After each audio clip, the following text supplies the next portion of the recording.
ভোর থেকেই ক্রেতা বিক্রেতার আনাগোনায় জমজমাট পাইকারি এ মাছ বাজার। হাঁকডাকে চলছে মাছ বিক্রি।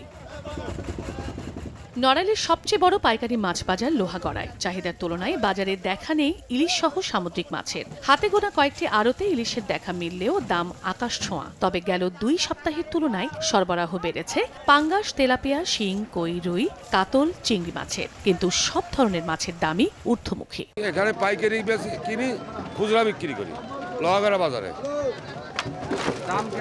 দাম আজকে একটু বাড়তি।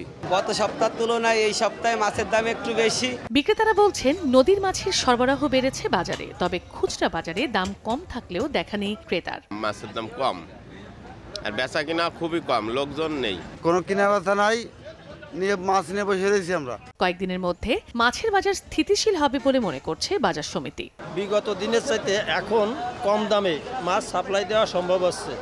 আগামীতে আরও প্রতি মনে 1000 টাকা কম দরে সাপ্লাই দেওয়া সম্ভব হবে, এটা আমরা আশা করতেছি। নড়াইলের লোহাগড়া মধুমতি পাইকারি মাছ বাজারে প্রতিদিন গড়ে 10 লাখ টাকার বেশি কেনাবেচা হয়। সময় সংবাদ, নড়াইল।